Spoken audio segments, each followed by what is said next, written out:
It's showtime, folks. Hello and welcome to Stuff We've Seen. This is your host, James Kent. And with me, Barb to my star, it's Teal. I was hoping you were going to do a whole little all that jazz. It's showtime, folks. It's showtime, routine. Folks. Dun, dun, dun, dun, dun, dun, dun. I was going to set up a shower scene. Yeah. You need like the cigarette that's just the butt of the cigarette kind of all wet, hanging from your lip. Popping pills. Eye drops. Yep. Popping pills. Yeah. Oh, that's so great. Joe Gideon. The great Joe Gideon. Yep.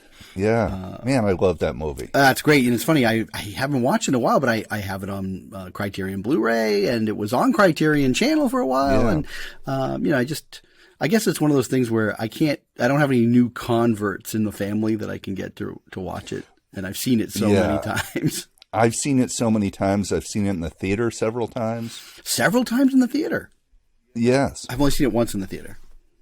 I think I've seen it 3 times in the theater. Yeah, that was actually what converted me into being such a massive fan, is that USC, my first year, they showed it in film class as part of editing week. Oh, okay. And I had seen it on, video, and I was a little bit too young, and I just didn't appreciate it. And I didn't think what all that jazz was about, man. It wasn't all that jazz to me. I didn't get it all. Yeah, I first saw it when I was 9 or 10, and we talked about that. We're too young at that point to see it. But then I saw it, I guess I was 18, and I remember at the end when, he's going in that slow zoom shot into the arms of Jessica Lange. I'm like, in my brain, it's talking to me. It's going, this movie's a flat out masterpiece. This is the greatest movie. I love it. It is a flat out masterpiece. Yep. There's really not much. That said, I've talked to people, I've recommended it to people, and they're like, yeah, I just don't get it. I know. They hate the singing and dancing at the end, which I think is brilliant. Yeah, I like every Fosse movie.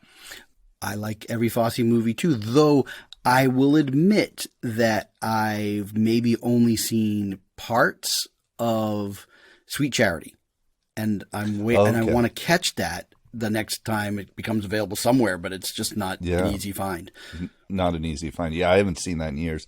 And Star 80 is probably my least favorite out of all of them. Yeah, out of the 5. out of the, if I had to rank them, Star 80 would be last in line. If I had to rank them, I guess, I'll put Sweet Charity off to the side for a second, but I would put All That Jazz as number 1, Cabaret number 2, Lenny number 3, and then Star 80 number 4. Though I like Star 80 a lot more than many people do. I don't dislike it. I was just, if I had to do a ranking. I've read the Fosse biography. And it's really creepy. He was so obsessed with Star 80 himself. He made Eric Roberts sleep in the house with him the night before they filmed the murder scene, which they filmed in the house. Oh, wow. That's just a level of creepiness. Yeah. It's creepy that the murder scene takes place where the murder scene took place. That is really creepy. Yeah, and I didn't realize that. Yeah, well, that's what a good biography will give you, all those juicy tidbits. Well, and they made a miniseries out of that too, right? And you watched it? I did. I was reading the biography around the time of the miniseries, so I'd completed the biography before the miniseries. I think I maybe seen the first episode when I just happened to be reading it because I knew probably because Verdun Fosse was coming on. And as far as a miniseries go, yeah, I mean, sure, it didn't capture everything, right. But it was pretty close to the book in many ways, and the book was really fascinating. I like an autobiography that goes heavy into the details of the early years that most biographies, when you see it on film, or you see those little hour-long TV documentaries, they just kind of gloss over, but you really get a deep understanding of how Fosse became a dancer in the first place. Oh, that's interesting. And, when you talk about those, the Malcolm Gladwell outliers, the 10,000 hours. The 10,000 This hours, guy, yeah. He may have had 20,000 hours of dancing. I mean, this guy, he was just obsessed with dancing. Wow. Yeah. The vaudeville part and all that jazz. Yeah, yeah. Yeah, that's, I mean, that's like a snippet, but based on his actual experiences. I mean, he worked at these little body vaudevillian strip shows and did dance numbers and magic shows and stuff. And he lost his virginity to the strippers there when he was way too young. Okay, which is kind of in the movie. Kind of in the movie, but you got the sense that the biography was kind of spelling out that, like, I mean, he was kind of, in many ways, he was kind of sexually abused. He was underage. And the way he grew up and the times he grew up in and the lack of parenting he had, and then being in this environment where he was too young, it kind of warped his whole perception of women and identity, and kind of his whole sexual conquest thing. And, it's fascinating because the guy was just, I mean, he was like a conqueror. Well, and that's what I find interesting about all that jazz, is that he's pretty forward about all of this. He takes a pretty critical view of himself in that movie. Yes, that he's a flawed guy. Yeah, exactly. But then you also see some of his genius, and that was, again, I mean, the book. Yeah. And the miniseries, I don't know if it does as good a job. I mean, it did a really good job with the Verdon part. Right, okay. Which is still in the book, too. I mean, they had a fascinating relationship because they never actually divorced. Oh. And they remained sort of friends. Okay. And she was with him when he died. They were entering a performance, and he died on the street of a massive heart attack. Wow. Yeah. Okay. And they cover that exactly well in the miniseries. Yeah. Is Patty Kaevsky a character? Absolutely. Okay. Yeah. You got to see this miniseries. Yeah. I mean, Neil Simon's a big character in it, and Patty Kaevsky's a big character in it.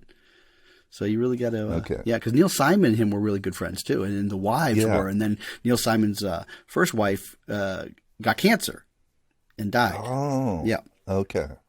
So yeah, it's very fascinating. I didn't know that. Well, you got to watch the documentary if you're not going to read the book. The book's like 800 pages, so it's an awesome book. Okay, yeah, I'll probably skip the book, watch the documentary, and maybe the miniseries. Skip the book. The book is amazing. I'm telling you, the book is amazing. It's a page turner. Okay, maybe. Okay. I mean, I know. I think it's like 700 pages. I mean, it's a big book, but it is talking me into the book. It's such a good book. What's it called? Fosse, I think. Okay. And then I also read the Mark Harris biography on Mike Nichols. Oh, interesting. And Mike Nichols, A Life. And that's like maybe like 400 pages. And that also is very fascinating because it really dives into his early years. And the comedy stuff? A lot of the comedy stuff. But just even before that, you always wonder, like, okay, Nichols May, but do you really understand how they met? How they got together, how they became a thing. And again, it's that convergence of the fact that they spent a lot of hours. Like before a Nichols and May, there was the years of crafting Nichols and May. Okay. And the hours and hours and hours and being obsessed with kind of doing this stuff. And then you do this and it either never goes anywhere or it becomes an overnight success. Is when it happened to become an overnight success. Which is what happened with them, yeah. Yeah. So, I mean, that is really interesting. And it's interesting, I think, up until his early films, and then not as interesting in the last half of the book. Right. But he also didn't have a lot of triumphs as far as movies were concerned after the first couple. He had some decent films in there. After but when you really go into his filmography, he never really had a ton of he hit with two major smashes right away. He goes with Who's Afraid of Virginia Woolf, and huge hit, massive, taboo smashing, and he was such a big hit on Broadway for his directing of Neil Simon plays that they were like, wow, that his genius carries forward into film. And then, The Graduate becomes this, culture smash. Yeah. And so now you're thinking, well, where can he go? Well, he can only go but down from there. And he does Catch-22, and they have massive, massive problems on the set. He doesn't really he just doesn't have like a real idea of like how to do it.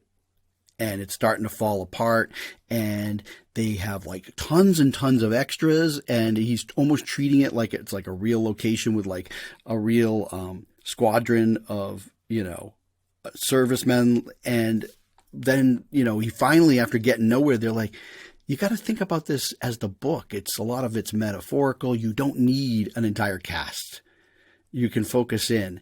And, you know, he had that approach, and I like it because I've actually rewatched some of Catch-22 in recent weeks, and he does this thing with long takes.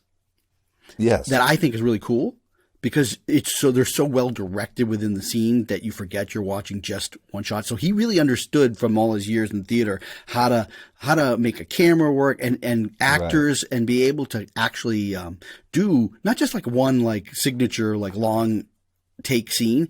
The whole movie is filled with them. Oh, well, from an editing standpoint though, it became a nightmare because once you shoot that way, that's it. This is what you've got. And if the scenes together, they may be cool as we look at them now, but it made for maybe not the most, like the pacing of the moving. It wasn't really and it didn't really have the satire that I think people thought. Yeah, there's more satire in the second part of the film.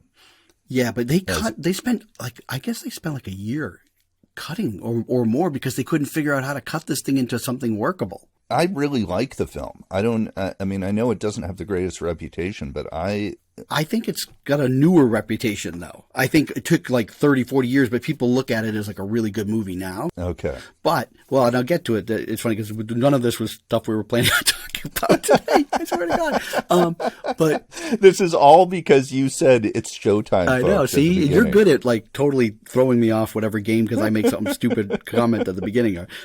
So one of the conventions that he did is that they figured out how to cut from one scene and edit right into like another flashback or something. Like the way that they edited these scenes is actually very, very cool. So it's a really, really smart directed film. However, while they were toiling away, and it was realized that they're not going to get this out for 1969 and it's going to be 1970, and they thought we're going to have this massive hit. Well, they saw a screening of a film called MASH that was had just come out before their movie could ever come out, which was, I think, scheduled for Christmas of 70. And basically one of the producers looked at Mike Nichols, and Mike Nichols looked at the producers after it and they're like, yep, it's over. Because they missed the boat. That's the satire. That was the satire that they kind of wished that they could have captured. Something that could say something about the Vietnam War without it being the Vietnam War and the absurdity of war. And instead, it happened with MASH. And so, you know, and something similar happened 86, late 86, early 87. Late 86. So for most of the country, other than like qualifying for Oscars, Platoon comes out. Right. And it was mostly like January is when it got released massively.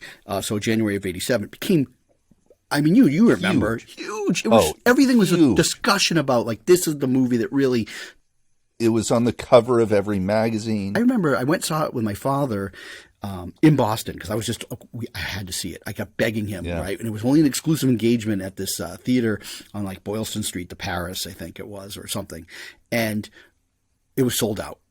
Right, line down the block. It was night. But my dad got he had like a half day at work or something. He was like off early, and he took me into Boston so we could see an afternoon show of it. And it wasn't very busy because it was an afternoon show, and I really liked it. But then it came out to the theater I was working at, right, the suburbs, like about 3 or 4 weeks later. And I remember my friend and I went on an afternoon, and I had a day off, and sold out show. So we're talking about 450 seats at this particular theater. And the impact of that movie with a crowd, like, you know, it was just dynamo. Oh, yeah. Yeah. I mean, I think we talked about it where one screening of Vietnam that came storming out of the movie. I don't even know what part. And he kicked over a trash barrel and he was going nuts and he ran out the theater. Like this movie meant something to people and it had an impact. But 5 months later, the heavily anticipated Stanley Kubrick, Full Metal Jacket comes out. Much different type of Vietnam movie. Very different type of film, but it got completely overshadowed. I mean, I think people, again, look at it now differently because it's Kubrick and it takes time for Kubrick movies, but not then. It got some praise, but it didn't do super big box office. Yeah, people had gone nuts over Platoon and there just wasn't the energy for another Vietnam film. And I always, even at the time, liked Full Metal Jacket better. But I remember talking to a friend who was a Vietnam vet about the two films, and he was like, Platoon just gets it. Like, he's like, no other film has come close to capturing just the sheer insanity of the whole thing. Yeah, well, it was told from the grunt's point of view. And Yeah. it was told and written and directed by somebody who was a grunt. I mean, he knew what it was Yes. like. And that's the thing is Kubrick wasn't at Vietnam. You No, know? and Kubrick's film is not really about Vietnam entirely. No, but I mean, Michael Cimino, he wasn't in Vietnam. Right. Yeah. Francis Ford Coppola, he wasn't in Vietnam. Wasn't. He used that back. I mean, he was into Heart of Darkness, right? So he was Yeah. telling a Heart of Darkness story, but used Vietnam as a backdrop. So I think that Oliver Stone was really the first legitimate filmmaker from Vietnam making a movie about Vietnam. Yeah. Interesting. Yeah, I don't want to jump all over the place, but there is a film that I recently saw that uses Vietnam, like a Vietnam veteran, in a very strange way because it's hardly ever mentioned. So instead, like the cloud of Vietnam hangs over this character. Okay. Have you ever seen Cutter's Way? Oh, a long time ago. Cutter and Bone. Yes, I saw it when I was working at the video store. Yeah, and I think I saw it more than once actually. For some reason, people at the video store were kind of into that movie. It was kind of a cultish movie, and not like in cult film, like it was like a Midnight Staple or something. But I Right. mean, it had a small cult of people who were like in the know on it, and then it kind of just disappeared over the years. And Criterion Channel has it on now as part of their new neo noir series they're doing. I guess that qualifies as a neo-noir. Well, yeah. So, I mean, here's a little bit of a preview because I'm diving into these again. I've seen most of the films. They got 27 movies. Yeah. And, of course, we've talked about noir and neo-noir, and then we even had our own sort of subgenre called neon noir that we talked That's about. right, neo-noir. And this batch has like a whole mixture of some real neo-noir type of films, but then they also have some films like Cutter's Way, which they're almost hard to describe. They I guess they're a neo-noir, but it's really light on the actual detective part of it. It's like a hangout movie in a weird way. It's a very weird paced film, and it's got Jeff Bridges, right? And then it's got John Hurd in probably his best performance. And John Hurd plays a Vietnam veteran who's lost an arm and lost an eye and has a limp. And you don't get into that, though. That's the whole thing is Vietnam is not the subject of the film, but it's like it obviously scarred this one character so bad that he's not a complete person anymore. And he's got a wife who hangs out and kind of like they have like sort of like they're almost like just friends now. And they live in this house. And then Jeff Bridges is a very close buddy. And he may have a thing for the wife. And then Jeff is also this like, he kind of lives on a boat. They're like kind of in Santa Barbara. I remember that. Yeah. It's coming back to me now. And he's always like with picking up different women and stuff. And he sees something that seems out of sorts. And then the next day discovers there was a woman murdered.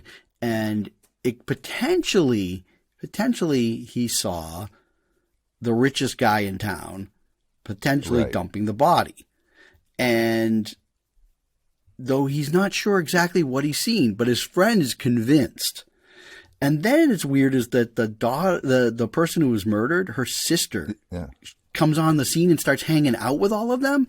And then this guy, Cutter, the guy who was hurt in Vietnam, played by John Hurd, he wants to make the guy pay.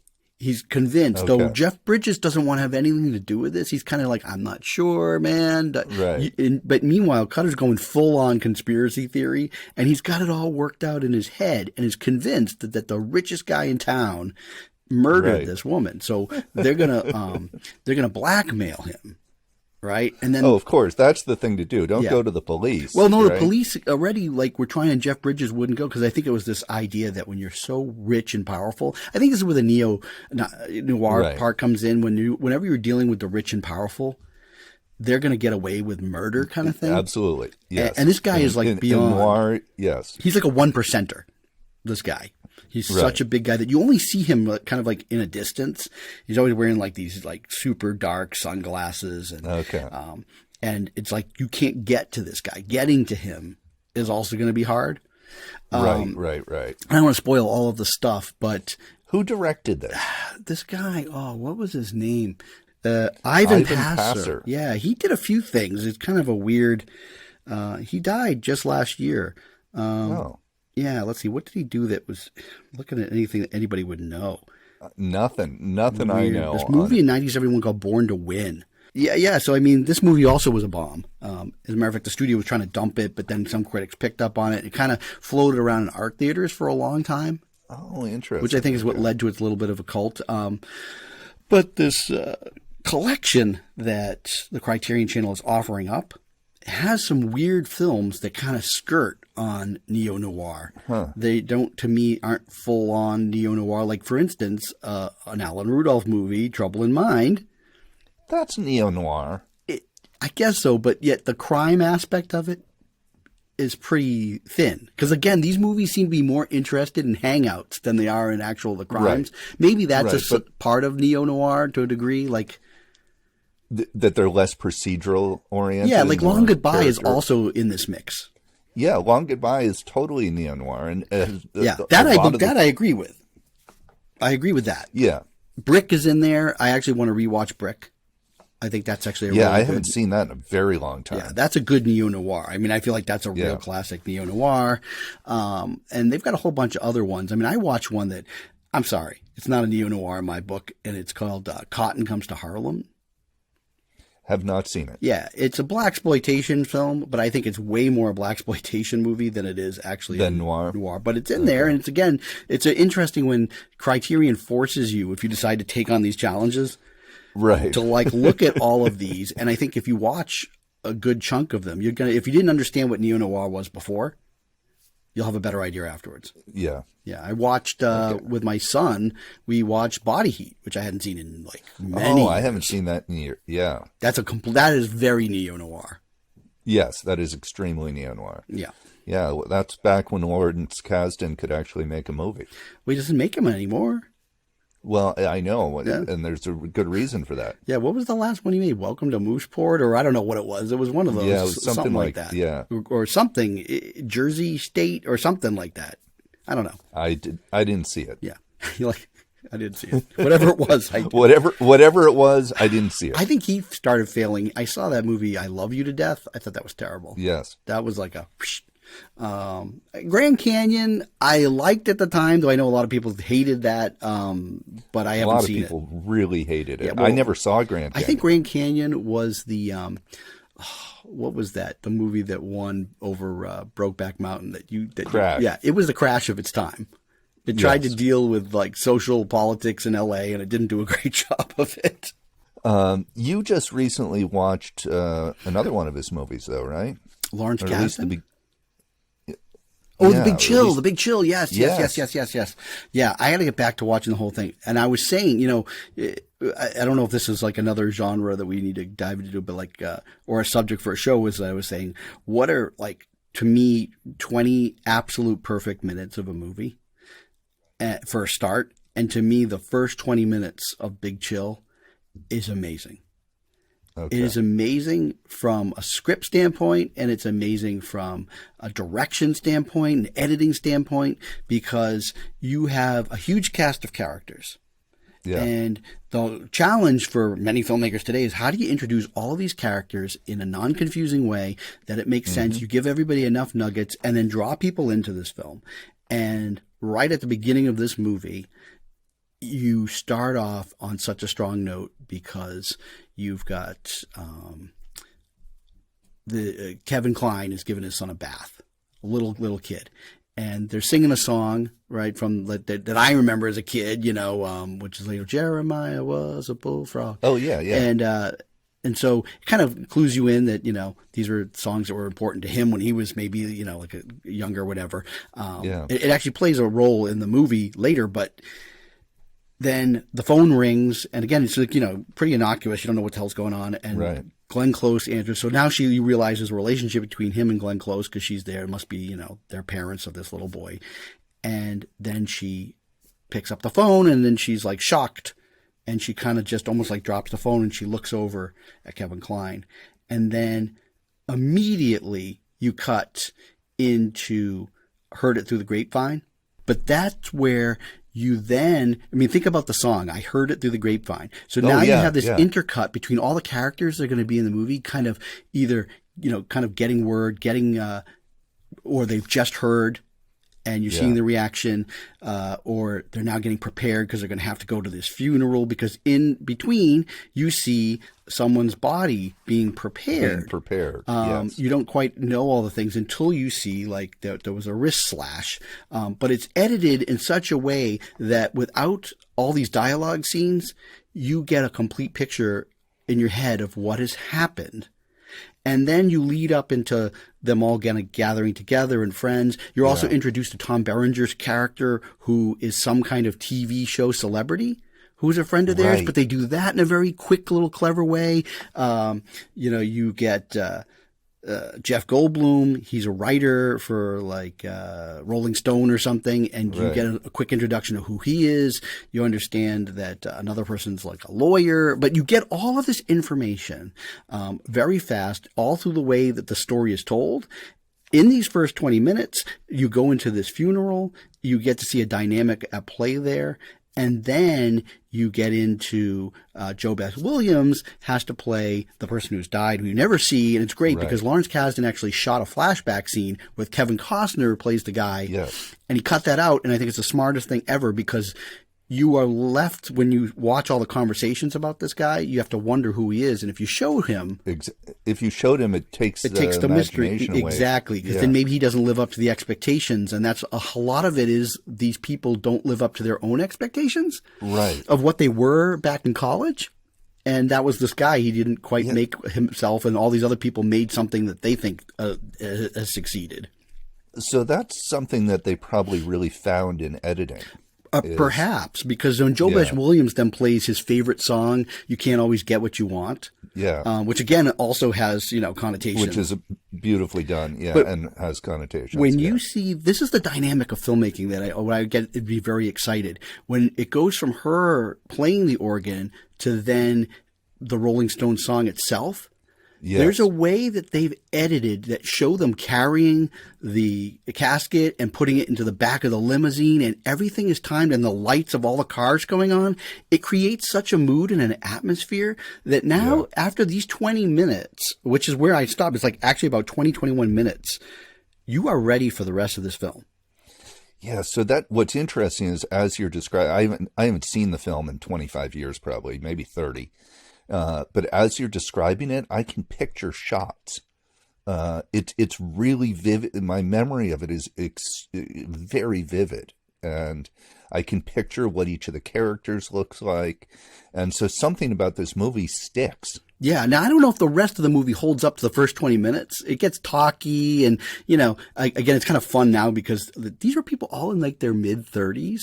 Yes. But you look at them, and I think my wife was watching a couple of minutes of it with me the other day, and it's shocking to see people who kind of look and act older than the 50-year-old me today.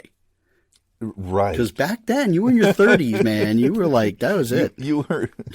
Yeah, so it is also, I think its reputation has been dinged a little bit just because it's a boomer movie. Is that really? It has? Because boomer. I told you before, I think we talked about this Big Chill one before. I'd love to see a sequel. Like some character of them dies they all have to come back together, and I'd like to see like what happened over the last 40 years. That would be interesting. I think somebody should do that. Yeah. Yeah. Well, I guess Kasdan would have to really write it. He would. His son could direct it if he wanted to. His son's done one good movie. Which one was that? Orange County. Okay, well, again, I'm still searching for the one good movie. It was not that good a movie. I mean, he's done a lot of TV. It was not that good. Stuff, I watched it. I watched it once, and I got a couple chuckles out of it, but I wouldn't call it. I have no need to watch it again. Yeah. Now, and I don't know what else he's made. So we were talking about the neo-noir, and I can actually finally tie it into one of the new movies that I've actually seen. Yeah. Steven Soderbergh is back. Oh, yes. Yeah. Remember when he'd crank out like 5 movies a year? And you'd have to it's just like, oh, Soderbergh, he made 5 things. And then he kind of said he was retired. He was retired for like 2 months, and then he just continued making stuff. Well, he retired, and then he did TV for a little while. Yeah, but he made some really good TV. The Nick is amazing. But his retirement from film led to television, and I guess now he's retired from television and doing film. It's just insane that he even thought he was going to retire. I mean, I think some of them need to say they're retired in order to get their brain working again. Okay. Maybe. Yeah, like that's the only thing I can think of, right? Yeah. I mean, I just don't get through. And Tarantino keeps talking about how he's going to retire. Well, we're funny. We're going to talk about this now too. We'll get back to Soderbergh. Yeah, he's been in the news a lot lately because he's been like shooting his mouth off at various podcasts and whatnot. Because he's got a book he's promoting his book. He's promoting his Once Upon a Time in Hollywood. Which, by the way, I got that book. Oh, you did? Yeah, I'm reading it. I mean, how like Tarantino can get a little excessive about things and he needs to be scaled back. Well, imagine, if you will, the book is the excessive part of the movie where he just goes, So I don't know. I mean, it's supposed to be pulpy the way it's written and everything. And, but also that style is making it a little hard for me to get through it. Yeah, it's an interesting thing that he decided to do that because it's not something he's ever done before. I guess I'm not looking forward to seeing Django Unchained, the book. Like I hope he does, maybe he comes up with some fresh stories. But I think this is my whole thing with him is that, look, it's not always easy to come up with ideas for stories. Yeah. And it takes him a while. He's not like a guy who's got like a million stories, I don't think. He only wants to do the things that he's written. So I think it's scary for him that if he doesn't say, I'm going to stop at some point, people are going to just want to keep on having him make stories forever. And that maybe if he says 10, now it's like, well, great, it may take me 15 years to get to that 10th one. Or maybe he'll finally get an idea and he'll do it. And then afterwards, he's retired until suddenly he gets another idea again. Exactly. And he'll come up with, well, I was, man, but you know what? Kill Bill was really one movie, so I have another movie in me. Like, he can make up whatever excuses he wants.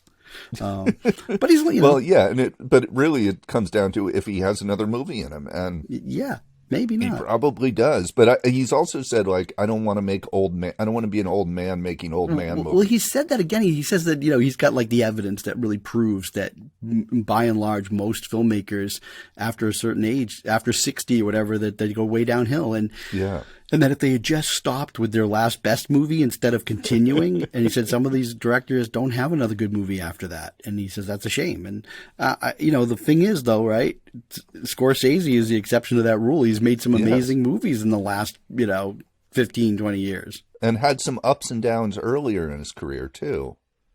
Scorsese did. And I think that's, Tarantino is just so protective of his legacy and his filmography, and he doesn't want a single bad movie on there. Well, yeah, I mean, again, I've seen more recently than you have the car chase movie there, Death Proof. Yeah, and it's it's terrible. It's not it's a fun genre thing, but it feels more like an exercise. It's got some great action in it, but it's also very gratuitous. Yes. He takes like two separate stories and tries to cling them together, and it kind of has the worst of Tarantino dialogue. Yes. And then it has some good stuff too. I mean, again, that's the problem. Is like it's his bad movie with those few great scenes, which is I think what his purpose was. It was a grindhouse movie. Is the idea is that terrible movie, but you know what? There's these parts in it that are really good. Yeah, so he emulated it a little too closely, in my opinion. Yeah, because it is not enjoyable to watch. Well, I'm going to disagree with you a little bit. I mean, I enjoyed it, but I was bored crazy by it. No, what are you going to do? But I guess what I'm saying is that he like Scorsese doesn't write every movie, right? And and stuff. So maybe that's a different thing where he again got these movies, but he's more in like the Wes Anderson category. Yeah, but Wes Anderson's not like, I'm going to retire. Like, he's got a movie coming out, right. And he's got another movie he's working on that it seems like Wes Anderson takes a few years, but his movie was supposed to come out last year, and it didn't. Right. So he's got another one that he's working on. But we'll see. I guess if we're still kicking around doing our show by the time he gets around to filming something, we'll talk about it. But I am reading the new Once Upon a Time in Hollywood book. I've got a ways to go, but it's kind of interesting. But anyways, Soderbergh, the reason why I'm mentioning, he's got this movie called No Sudden Move. No, Not a good title. Not a good title. So that's a neo-noir. Right. It's set in the 50s, which I think is interesting. Oh, it is. I didn't realize that. Yeah, set in the 50s and it's set in Detroit. That's a good backdrop, and it's thematically tied to the movie. I thought the first half of this movie was real gangbusters. Second half gets a little bit complicated. Okay, not in a good way. Well, there's a lot of suddenly a lot of plot goes in. It's really intense in the first half, and kind of very singular focused, and then second half it kind of expands, and there's a lot of like plot twists and things that come out, and I enjoyed it still. It was just kind of fun to watch something that you don't get all the time. Yeah. But it's messy, I think. And I don't. So is it messy on a script level? Messy on a script level, yeah. Yeah. Still, I liked it. But like I said, I think that sometimes you get the green light before you got the green light where you finish your script. Another thing, and it's funny, I've read a lot of like little user reviews that people didn't like it.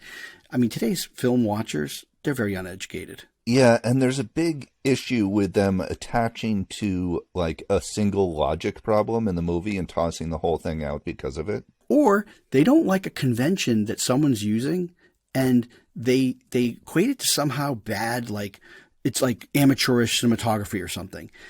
And of course, the film is lensed, as all films of Steven Soderbergh are lensed, by the great Peter Andrews, which is also Steven Soderbergh.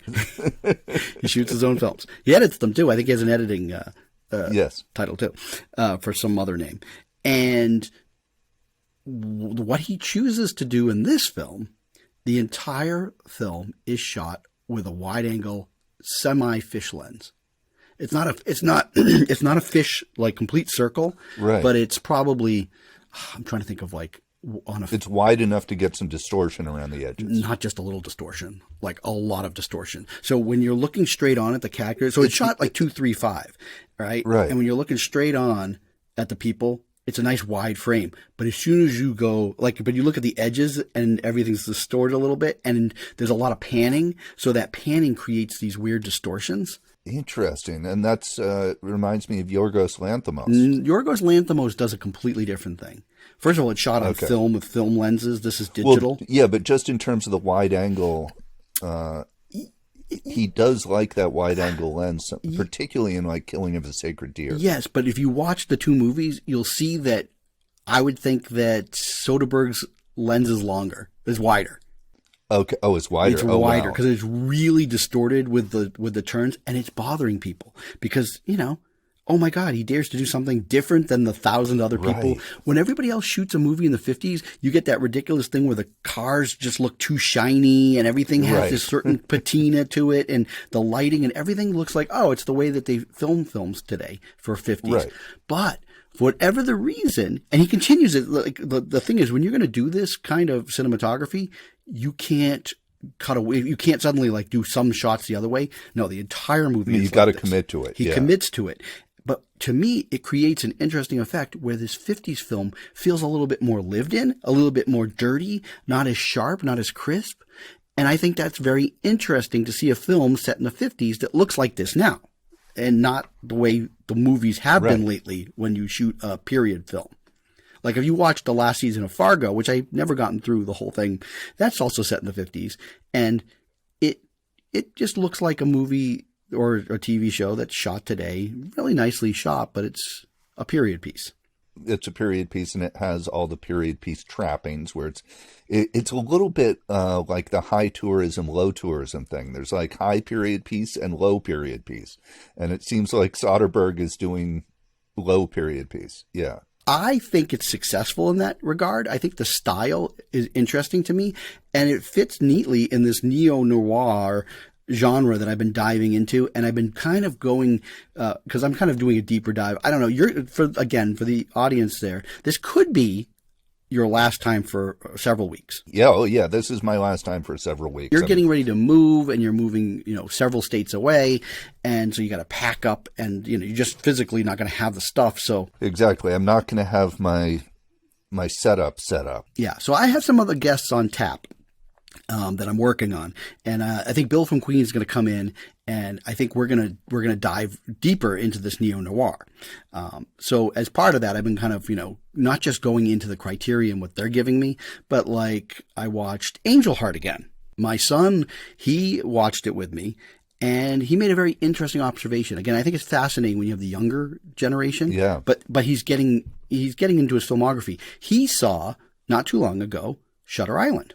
It disturbed him, but he liked Right. He liked it way more than I ever did. I didn't watch it a second time, but he did. He watched it, I think, with my wife. But a few weeks later, he watches Angel Heart, and at the end of the Angel Heart, he said, there's a lot of similarities I see between this character and his resolution and what happens in Shutter Island. Interesting. And I thought, well, you're right. You're right. Definitely a good observation. Yeah, that is a great observation. Yeah.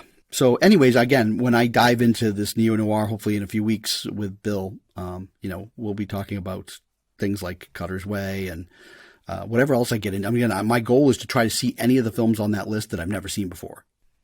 So what are we doing on today's show? How long? 43 minutes in. Well, we're going to be saying goodbye. No. We're going to say goodbye soon. Okay, well, we just talked about one you haven't seen is the No Sudden Moves. Steven Soderbergh. So, yes. Go ahead. No. I'm kind of curious. I haven't talked to you in movies. Like last episode, we had Ian Judge from the Somerville Theater on, so we didn't really get into new films and stuff. And I know you've been busy and all, but you must have seen some films, or have you not? I saw a couple of new films. Oh yeah, you've gone out to the theaters, have you? No. No. But I saw a couple of new films. Okay, well, what films have you seen? I saw Luca. Oh, right, that Disney thing. Yeah, my youngest kind of wants to see that. My youngest liked it quite a bit. Okay. I think it's a good kids movie, but there's something, I don't know what it is, but Pixar has lost some charm for me. Toy Story, I, even as an adult, loved, and I was charmed by them, and there was something a little bit magical and fun, and there was some wonder and joy in them. And this movie has all of that, but it kind of fell flat for me. Well, I think the difference is that for many, many years before I had any kids, I, as an adult, would actively be like, oh, it's a Pixar movie coming out, and I would go see it. Yeah. And I was excited to go see it. So now it's like, oh, yeah, Luca. Oh, yeah, I forgot that was out. Like, I don't even need to see it. Like, before it would be like, I can't miss a Pixar film. I've missed several now. I didn't see Onward. I didn't see the dinosaur one. The dinosaur one was one of their worst. Okay. It was terrible. Absolutely terrible. Did not see it. Onward I liked. I actually kind of liked Onward better than the one that won all the awards there at the end of the year. Which one was that? The movie that? about jazz there. Oh, Soul. I didn't see that either. You didn't? Yeah. You got to see it. Now, the family watched it without me. Oh, you got passed over. Yeah, I got passed over somehow. Now, I guess, I don't know if is it Pixar or not? I don't know. But on Disney Plus, they've just came out with this new series on Monsters, Inc. Monsters at Work. Saw the first 2 episodes. It was great.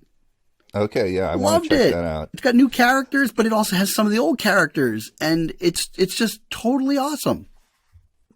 I want to see it. Matter of fact, the story for Monsters at Work is so much better than when they did Monsters University that it's amazing that they did. This is kind of the sequel story that they should have done. Right, that they should have done. Yeah, Monsters University is not great. Yeah, this actually takes place. The setup. I mean, it's not really giving anything away. It actually takes place only weeks after the first movie, and it's the troubles of trying to convert from a scare business to a laugh business, and Mike and Sully are the kind of like the new heads of this Monsters Inc. And you got this new guy who had just come out of Monsters University, and he's the new scare captain kind of guy, the greatest scare ever. And he shows up to work, and now they're like doing comedy, and he's like. He gets up kind of like put into facilities, and Henry Winkler plays one of the guys in facilities, and it's great. Okay, that sounds fun. It's really fun. I also saw Raya and the Last Dragon. Now, is that Pixar or Disney? I think it's Disney. Okay, I know Pixar's owned by Disney, but is it the Pixar brand or is it the Disney brand? No, I think it's the Disney brand. And that's now available. You don't have to pay the $30 charge for that. You can just watch it. You can go and watch it. You just have to want to watch it. Well, I know, and you have a daughter, and she wanted to watch it. And... I've been watching some kid and family type movies because that's what. Anyhow, Raya and the Last Dragon, also not a huge fan. Yeah. Oh, so I don't have to see that one. Well, it's fine. There's nothing horribly wrong with it. My issue is that the story is about her getting these dragons back together to, I don't know, find the stone gem. I mean, do we need another dragon? We already have How to Train Your Dragon, and there was a whole TV series on the dragon. There's so much dragoning going on. There's so much dragons going on. So basically, she has to get these dragons together, and so it ends up being a little bit episodic. It's like, okay, we got that dragon. Let's do the next dragon. Let's do the next dragon. And so there's not really a long line storyline. It just doesn't have a lot of plot. It's kind of episodic, one dragon after another. And again, the kids liked it, and it was fun and great, but not something I necessarily would have run out to see on my own. So, I recommend that for the family, but... Sounds great. I don't think you need to run out and see it. I'm going to pass. And I know my oldest is never going to touch it, and my youngest, well, if he really wants to watch it, I'll sit him down and watch it, Let's see. I saw another movie that I didn't tell you about because I was embarrassed that I watched it. Okay. Yes. And maybe you saw it, or maybe you were smart enough to just avoid it. But can I make a guess on it? It's this terrible movie with Mark Wahlberg. No. Infinite. Oh, Infinite. Yes, Antoine Fuqua directed it. Yes, I do want to see that. This movie has been, like, I guess, kicking around the dustbin shelf for forever, and it finally got released. It's terrible. But I kind of wanted to see it because the concept looks kind of fun, and I have liked Antoine Fuqua on a couple of occasions. Even his Magnificent Seven, I thought was pretty decent. Didn't see it. I think I saw something even worse and more embarrassing than that. Okay. The Tomorrow War. That's exactly in line, right? It's that Chris Pratt crap, right? It's that Chris Pratt crap. Yeah, It's very similar to Infinite, I think, where it had sat on the shelf for a while, and then Amazon bought it for like $200 million. Yeah, and they're going to make a sequel. I can't wait. It didn't even look like the effects were very good from the trailer. I was like, all right, I'll watch the trailer. The effects are not very good. The concept is just incredibly stupid. Like, you have to, even just to entertain the possibility. They got to take people from the past to fight the future or something dumb like that.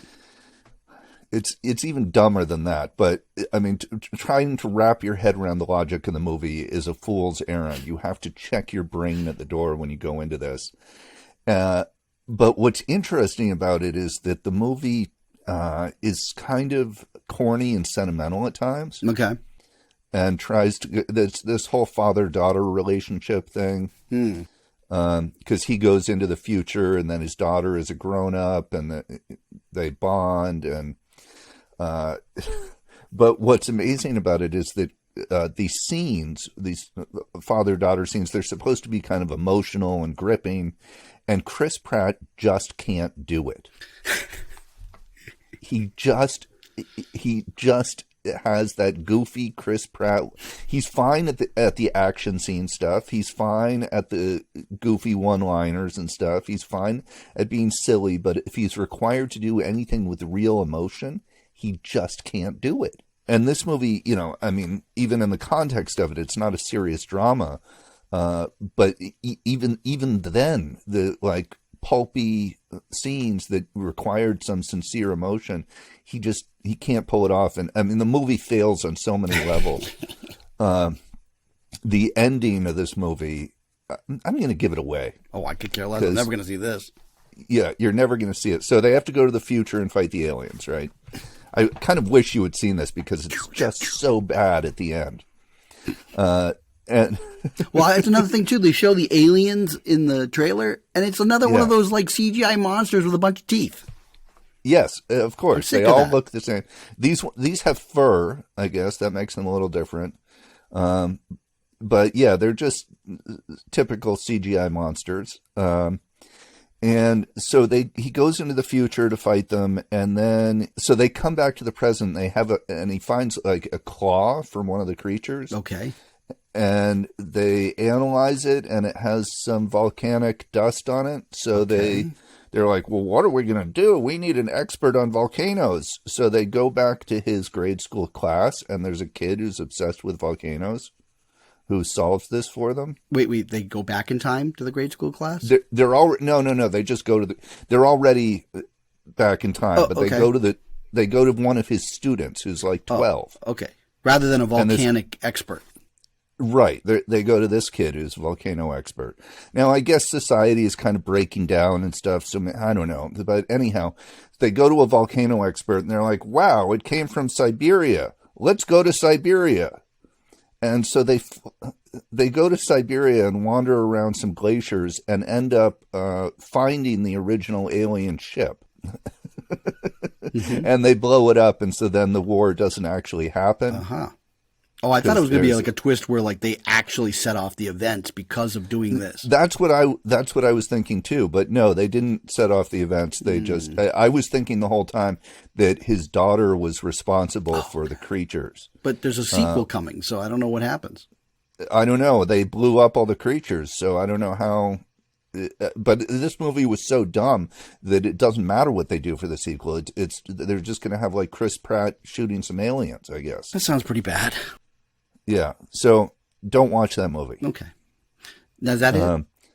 There's one more that I know you have seen, which I feel like we're obligated to talk about. Should I talk about it first then?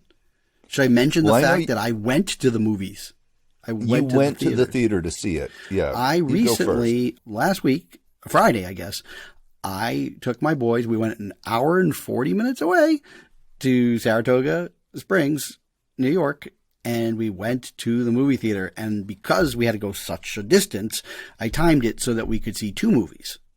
Because it's really, at that point. Now, again, before we can even tell you what the movies are, I want to talk about the fact that my movie days are going to be slim. Because not only had to go all this way. Your theater. It's so expensive to go to the movies. Because we're going so far away, I had to make sure that we got tickets. So I bought them online. Right. There's service fees. And because and so I bought for two movies.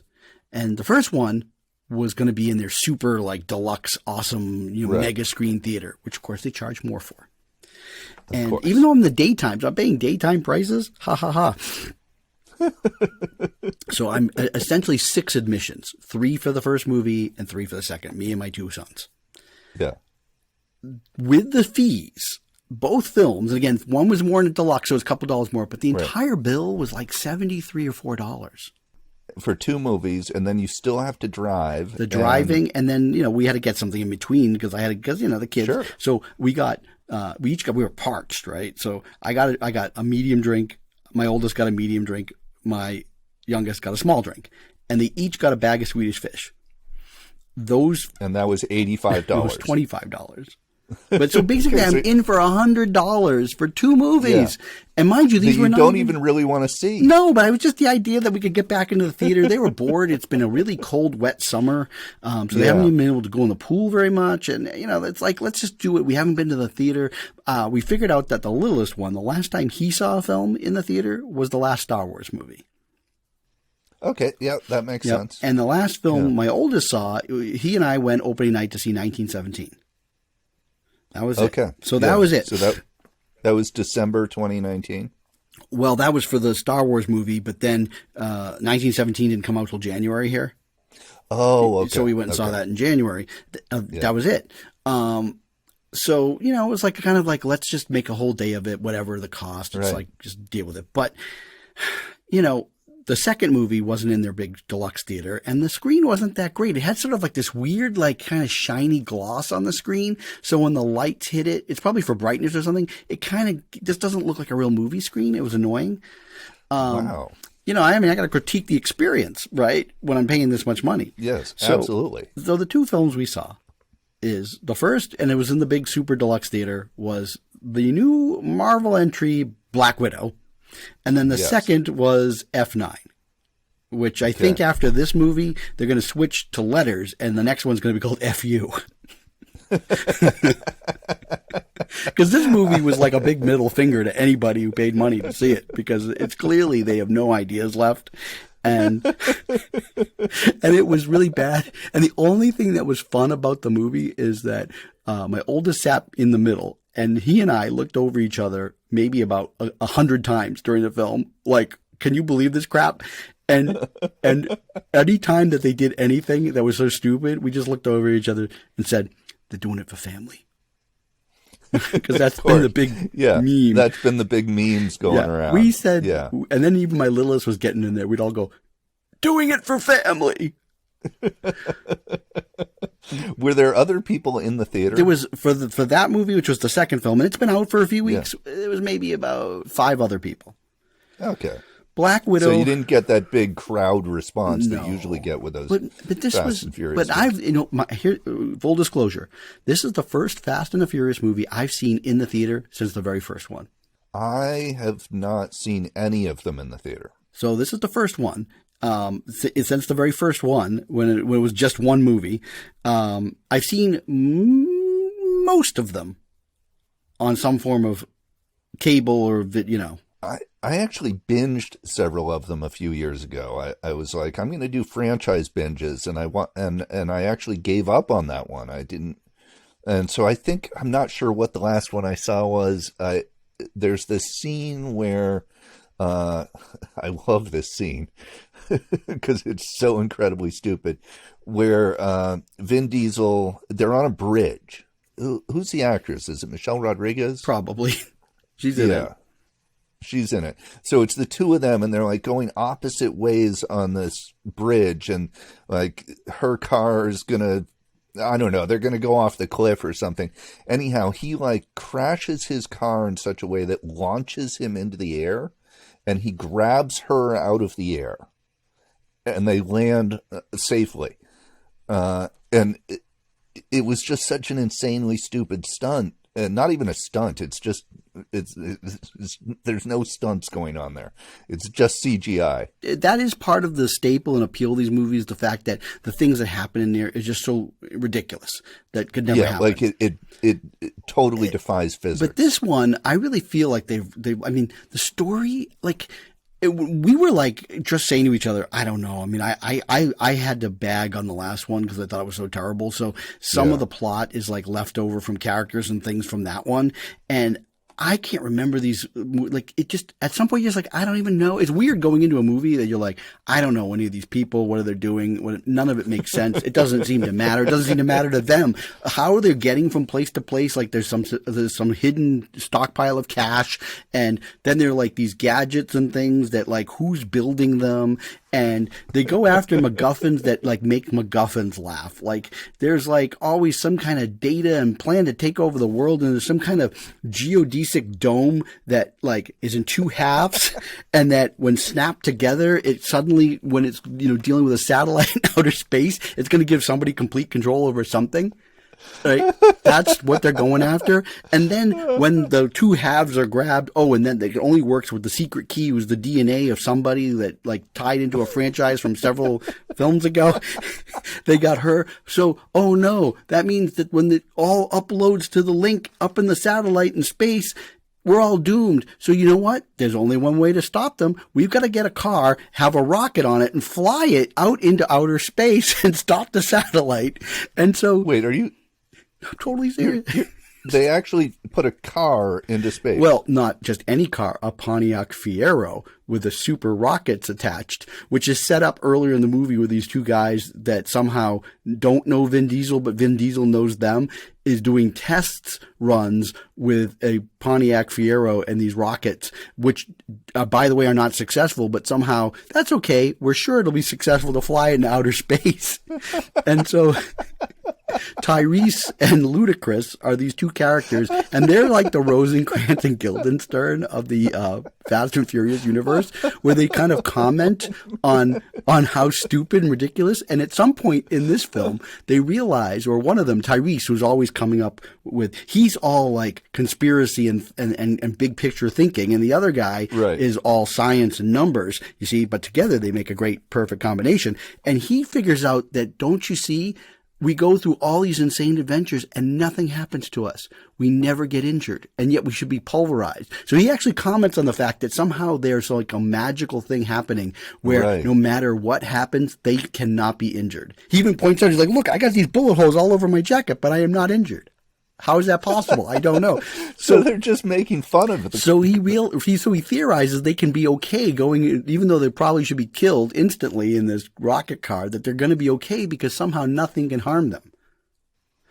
And and when they basically cannot, whatever they're supposed to do to the satellite, they cannot complete the mission and time is running out. They then theorize that they can use, they got this special NOS canister inside the car to give them extra fuel, that they can propel themselves right into the satellite and destroy it, but that they'll be fine. And the other one's like, he's like, well, we'll have to just go out and blaze a girly. And he's like, well, no, we're going to be fine because nothing ever happens to us. So they smash the satellite, save the day. And of course they're fine. And guess what? They're not going to have enough fuel to go back to Earth, but that's okay because there's a space station up there. And then they basically get saved by the people in the space station. That this almost makes me want to see it. I've got to see the rocket car. This is and they're just making fun of their plot armor. That's hilarious. It's right. And so like this is, and then the rest. I mean, it really is. I mean, I just don't think when it comes to this series they have anywhere else to go. Like I mean, they're all doing their best, right? They're picking up the paycheck, and I think that's Vin Diesel's secret is that he's like, hey man, I'm set up for the rest of my life. Every time I make one of these, I get more money in the bank. My job as an actor is to give it all, and no matter how cheesy and ridiculous and stupid all of this is, I will sell it as best I can. And does he sell it? I guess. But you know why? You know why he sells it? He sells it for family.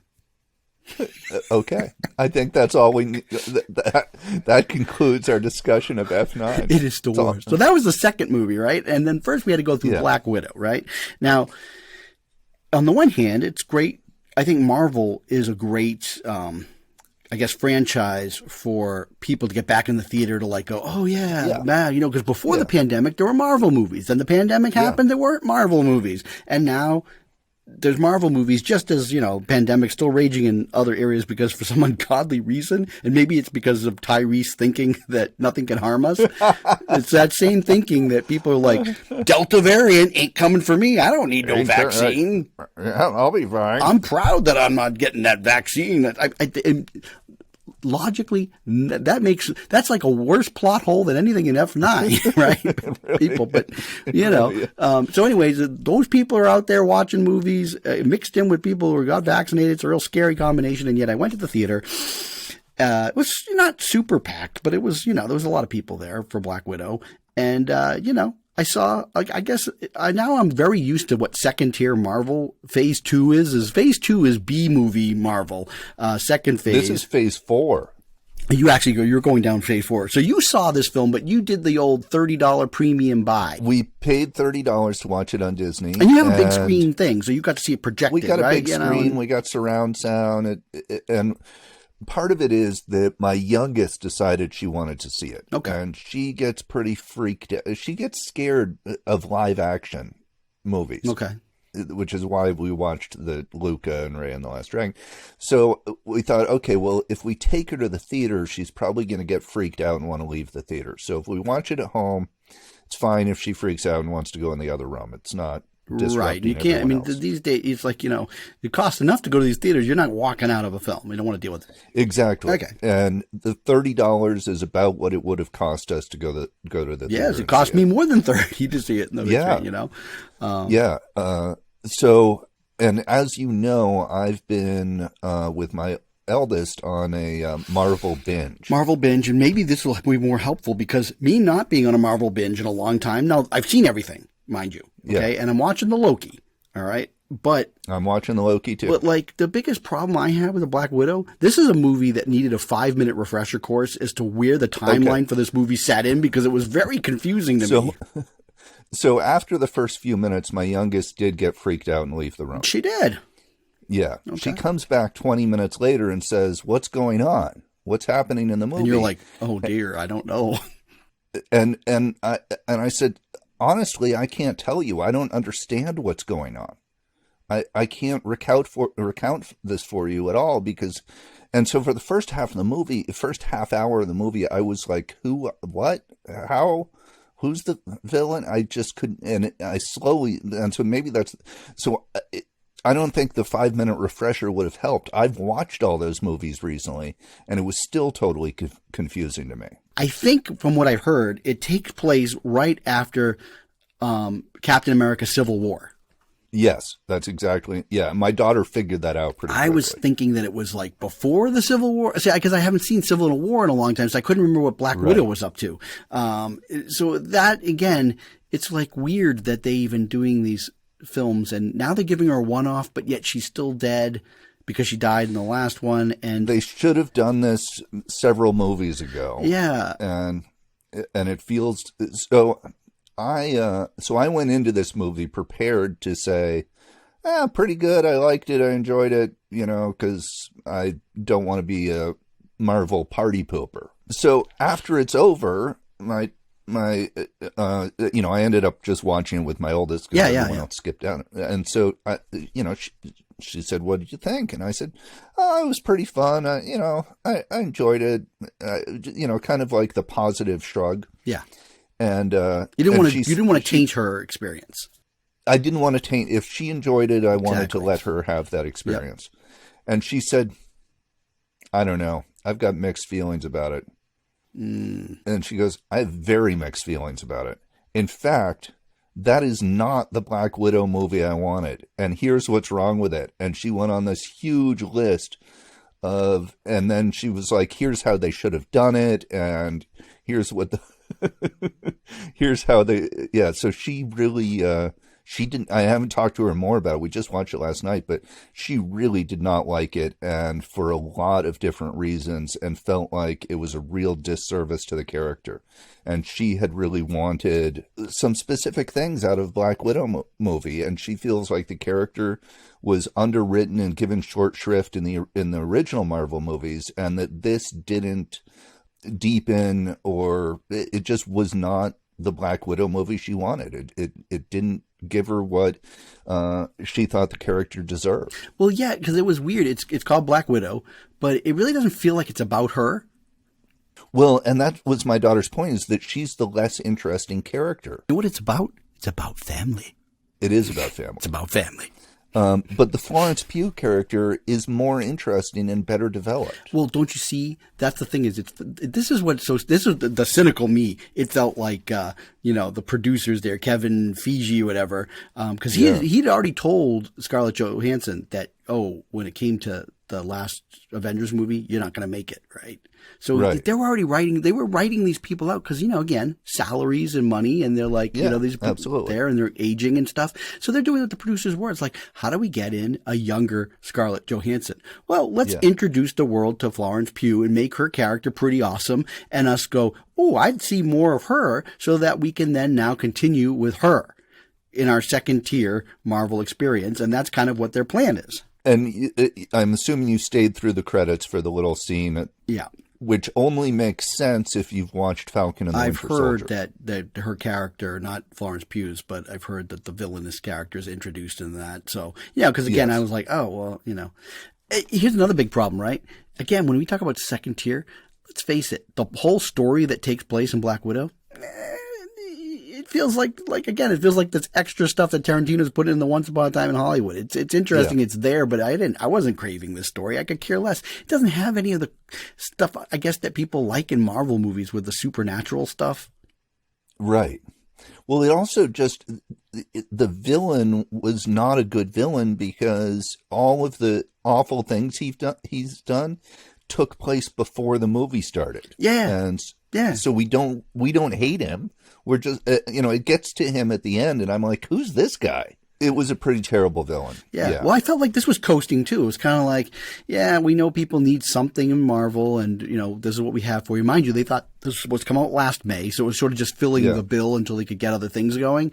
And my biggest problem with the whole movie is that things happen to these characters. Like you watch, and everybody, my sons are sitting there and like, you get, at some point, you as an audience member, just because CGI can make something happen. Yeah. The things that these it's beyond superhuman what happened. These aren't superhuman people. Like, I'm sorry, these aren't bruises that she shows at one point. She has some bruises. These are called broken limbs or like neck injuries and things. Like nothing happens to these people. And I understand that with the dad character because he's some kind of super soldier, Steve Rogers kind of right. But what about Scarlett Johansson? Yeah, does she have super stuff? I don't know. And then Rachel Weisz is like limping around at the end. She's injured a little bit, but yeah, no, it's superhuman, and it's the thing that's interesting about Black Widow is that she's not superhuman. Like that's an interesting thing about the character. She's not like most of the other Avengers. But she has some now pal that's never been introduced ever before who can get her things. The buddy. Yes. The buddy. I mean, look at Florence Pugh. I'm a fan, right? I mean, she was the best part of Little Women. I loved her in Midsommar. I loved her in The Little Drummer Girl. So, I mean, I like her, and she's good in this. And you haven't seen Lady Macbeth, I haven't seen Lady Macbeth, but she's really good in this. And, it was funny. I liked when she makes fun of Scarlett Johansson's little pose with the legs. She's like, yes, you drop and you put your legs out like that. That's like ridiculous. Do that, flip your hair. Like, why do you do that? And then she actually tries it at one point, and then she's like, yuck. Like, I like that. I mean, she was funny. Yeah. She was funny. She was her whole thing with the vest was funny. It's got lots of pockets, right? Yeah. Even though you know what the thing is, it feels like okay, Marvel needs to make some jokes, but somehow Florence Pugh elevates that stale material. She elevates it, but also like her relationship with the parents was much more interesting. Yeah. The scene when she's talking to David Harbour when they're in the house, right? Yeah, and that's an interesting scene, the two of them. But basically, the movie, I think it's kind of flat. And B-movie entertainment has been around since the dawn of film, right? Stuff for kids to just go see, mindless, crappy entertainment. That's not new. So if I look at it in those terms, like, hey, spoon-fed crap to keep the kids excited, that's fine. Except that today, movies cost so much more. Well, and also, I don't know that it even really works on that. It didn't work for my daughter. When you look at it, right, and you're like, oh, I paid to see this in the theater or paid the $30. Is it better than watching 40 minutes of Loki every week? And it's not. And Loki's not that great. So, No, but it's so much better. Yeah, it's just, that's more of like, that feels more like Marvel than this stuff. Yeah. This Black Widow did not feel like a Marvel movie. It did, yeah. But like Loki, now you're watching the Loki, right? I am, but no spoilers because I'm not quite caught up. When you say you're not quite caught up, how many episodes have you watched? 4. Oh, so you haven't seen the 5th episode? I haven't seen the 5th episode. Yeah, 5th episode's all right. Actually, there's some funny stuff in the 5th episode. But, I mean, I thought the first 2 episodes were gangbusters. Then they did that sort of bottle episode in the middle, and suddenly Owen Wilson was nowhere to be found, and I was like, uh-oh. Yep. And I don't think it really fully recovered from that. That was with the 2 Lokis trapped on the planet. Yep. That was one of those Marvel moments for me where I was so distracted by the fact that they had no sets. That's the biggest problem with this Loki. The stuff, whenever they're not in their like the time variant area, the stuff wherever they go looks really bad. It looks really, and that was so distracting to me in that episode. Yeah. I hate that. I just focused on, when they're in the time variance place, they have actual sets. Yeah, I don't understand. I mean, the Mandalorian does it so well. Yeah. But they do it so terribly. They do it so terribly. Yeah. It looks bad. It's an issue for me with these Marvel movies. I talked about this a few months ago with Thor Ragnarok. Yes. I talked about that on the show. Well, how about Black Widow? Did you notice that there? Because I watch it on the big screen, and while I felt like the film had a very flat look, Yeah. Very digital, very flat. Nothing, that's one thing about Marvel movies. There's never any exciting cinematography that's going to be found. No. But I didn't really notice it looking any faker than anything else. So, well, no, because a lot of the movie has sets, actually. well, yeah, I heard they built this like big spaceship out in outer space so that they could film that stuff for the Red Room's hideout. No, that whole thing ridiculous. I mean, come on. The fact is that none of those people were killed. Right. And my daughter was just like, it's so stupid that they have their base floating in the sky. I know. And nobody found it Yeah. because it's not on the ground. No. Like, that's insane. No, I buy the whole they can't find Wakanda thing, but I can't. But But I couldn't buy this. Yeah, there was Nope. no cloaking technology. No. It was just like I'm sure in it a would have cloud. been noticed. Well, this is how scarce we are for movies that we're going to talk about Marvel, which is something that we don't like to do, but this is where we're Well, at. and that's why we got to it last. We were avoiding it. Yeah. But we're not last, because I got to talk to you quickly about two other things that I saw combined. On Netflix, they're offering up every week for 3 weeks these horror films called Fear Street. First is Fear Street 94, then Fear Street 78, and Fear Street 1666. And they are all combined, and they're based on these adult books that R.L. Stine did for a more mature audience. Oh, And the 91 sort of is a takeoff on those Scream movies, kind of like as a homage to that. And it's pretty terrible. And it's so confusing that you're having a hard time keeping up.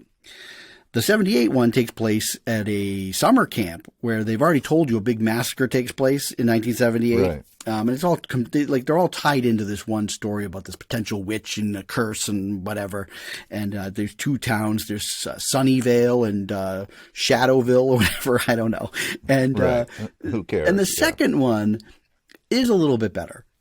It's got the girl from Stranger Things, the girl with the red hair. Oh, yeah, And I like her. she already looks like she's from the 70s or 80s, so she fits in. Yeah. The casting, the people kind of look like from the 70s, and they definitely do a throwback to more of those like Jason type films.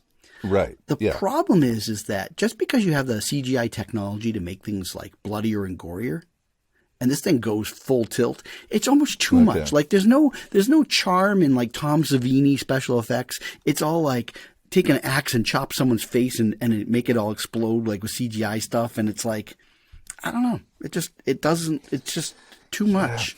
And they go, wait. CGI blood. Yeah. Yeah. There's no cool menace, and it's just done very clunky. Yeah, and I'm kind of on an anti-CGI kick right now. I think the fake sets was the sort of the breaking point for me. And now I just, when I see a movie from the 80s or something, I'm so thrilled that there's real stuff. Yeah. Oh, yeah.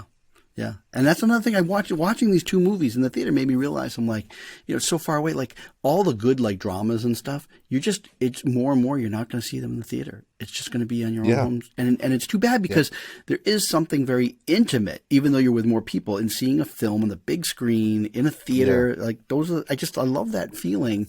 And going there this weekend or this Friday, it made me kind of sad. Because I really realized it's kind of over. Like I don't have my local theater anymore for when I just want to go see some of those dramas and things that come up, and I want to see it in the theater, and I've chosen it. I've been sitting there streaming movies for a whole year plus now. Yeah. So I was excited to get out, but I also realized I'm like, you know what? I didn't have that good experience, and I'm certainly not going to run out to this theater again. I might go to the one up North Vermont again because I like their theaters better. But also you saw 2 blockbuster sequels. Oh, and they were terrible.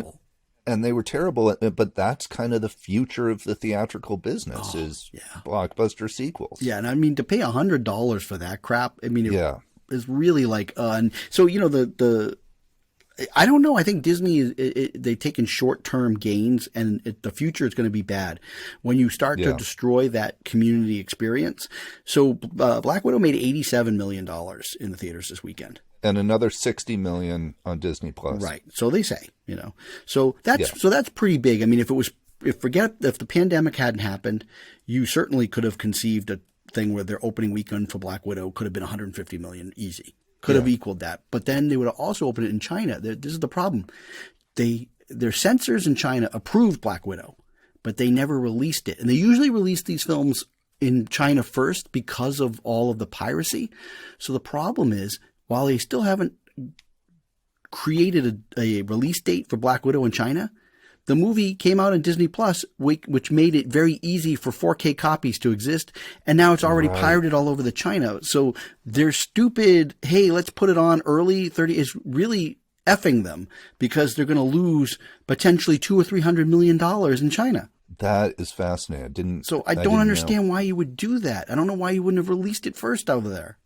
Yeah, so I think that could be a problem for Disney if you're going to do things like that. Right. And they're going to have, I mean, the fact that they made this much on Black Widow streaming makes me think they're going to keep doing the $30. If I lived in one of those states where most people aren't vaccinated, I mean, I live in the state where it's the highest vaccination rate in the country, all right?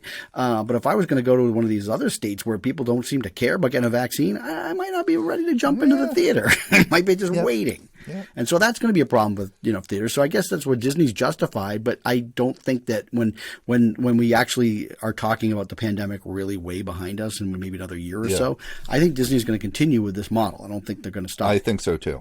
Yes. Yep. I don't know why you'd pay $30 just for home. Well, you did, I get.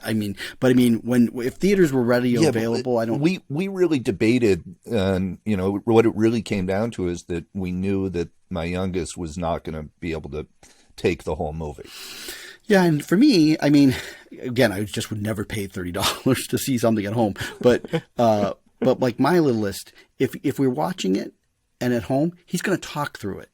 He just he likes to make comments and things or observations in real time of what's happening, but he tends to do it while the conversation on screen's still going on. He doesn't know how to this is a dumb moment. We can talk about it. Or just wait till there's a pause. Yeah. He has some sense of humor that is his own, and he's just going off and on and talking about things. Which, by the way, okay. Last thing, just so you know, I mentioned it at the top of the program, and when I called you Barb to my star. Barb and Star Go to Vista Del Mar is now streaming on Hulu for those who didn't get to see it when it was a pay-per-view thing. And which, by the way, you could have rented that for just $12 or something. It was no $30. But Hulu, you could watch it. It's very funny. I've rewatched it. I watched it with my littlest because he loves funny songs and stuff, and he thought it was pretty funny. Yeah, I enjoy that movie. I like it a lot. Yep. So again, Barb and Star, and we've just talked about a whole bunch of movies, and you know what? There's probably about 1,000 others that I've seen in between, but we're not going to talk about those because we've talked for an hour and a half.